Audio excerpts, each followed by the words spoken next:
Assalamualaikum anak-anak semuanya, selamat pagi. Jadi hari ini kita bertemu lagi di mata pelajaran kimia, bab pemisahan campuran. Oke, sebelum memulai pelajaran, siapkan khusus buku kimia. Silakan dicatat hal-hal penting dalam materi ini. Ketika nanti sudah masuk sekolah, saya akan cek catatannya. Oke, kita langsung saja. Jadi ada beberapa cara pemisahan campuran.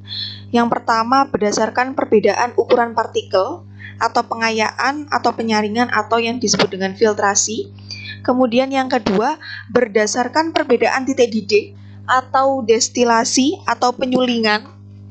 Kemudian yang ketiga berdasarkan perbedaan muatan atau elektroforesis. Kemudian yang terakhir berdasarkan perbedaan kelarutan atau biasanya disebut dengan ekstraksi, kemudian rekristalisasi atau cross kromatografi. Yang pertama kita sebut dengan filtrasi atau penyaringan. Jadi metode pemisahan untuk memisahkan zat padat dari cairannya dengan menggunakan alat berupa penyaring. Jadi contohnya yang ada di gambar ini. Dasar pemisahan metode ini adalah perbedaan ukuran partikel antara pelarut dan zat terlarutnya. Kemudian yang kedua ada sublimasi. Jadi sublimasi itu metode pemisahan campuran dengan menguapkan zat padat tanpa melalui fase cair terlebih dahulu sehingga kotoran yang tidak menyublim akan tertinggal. Contohnya ada gambar di samping. Kemudian ada namanya kristalisasi. Kristalisasi itu adalah metode pemisahan untuk memperoleh zat padat yang terlarut dalam suatu larutan. Dasar metode ini yaitu kelarutan bahan dalam suatu pelarut dan perbedaan titik beku. Seperti itu. Next ya. Kemudian ada namanya destilasi.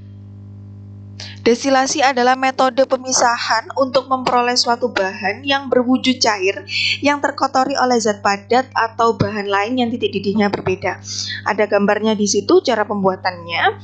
Kemudian dasar pemisahan adalah perbedaan titik didih untuk destilasi.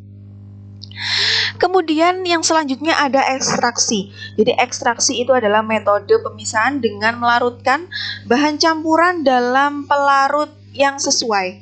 Jadi ada caranya di situ. Kemudian dasar pemisahan ini adalah kelarutan dalam pelarut tertentu. Jadi ekstraksi itu seperti itu. Kemudian yang selanjutnya ada kromatografi. Jadi kromatografi itu adalah cara pemisahan berdasarkan perbedaan kerapatan zat-zat yang bergerak bersamaan dengan pelarutnya pada permukaan suatu benda penyerap. Seperti apa sih? Jadi dasar pemisahan metode ini yaitu kelarutan dalam pelarut tertentu, kemudian daya absorpsi oleh penyerap, dan volatil atau daya penguapan.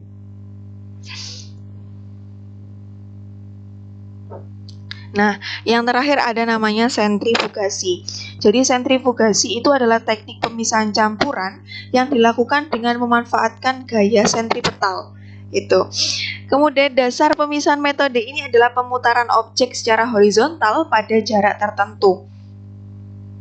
Nah, ini ada namanya pembuatan minyak kayu putih. Minyak kayu putih didapatkan dari penyulingan daun kayu putih dengan kandungan utama sineol atau cineol. Jadi asal kalian tahu ya, jadi pembuatan minyak kayu putih ini berdasarkan metode-metode pemisahan campuran juga. Seperti itu. Oke, yang terakhir, Bu Vio kasih kuis ini. Jadi yang pertama berikan 3 contoh filtrasi, sublimasi, kristalisasi, destilasi, ekstraksi, kromatografi, dan sentrifugasi dalam kehidupan sehari-hari kalian.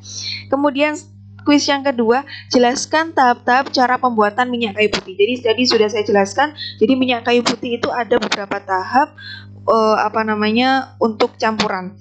Jadi silakan untuk dijelaskan cara-cara pembuatan minyak kayu putih tersebut. Terakhir pengumpulan hari ini tanggal 31 Juli 2021. Jam 5 sore. Jam 5 sore ya. Silakan saya tunggu untuk tugasnya. Terima kasih.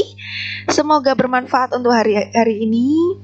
Semangat terus untuk mengerjakan tugasnya jangan bosan-bosan untuk membaca ya, karena membaca itu adalah gudang ilmu. Terima kasih dari saya, kurang lebihnya mohon maaf. Wassalamualaikum warahmatullahi wabarakatuh.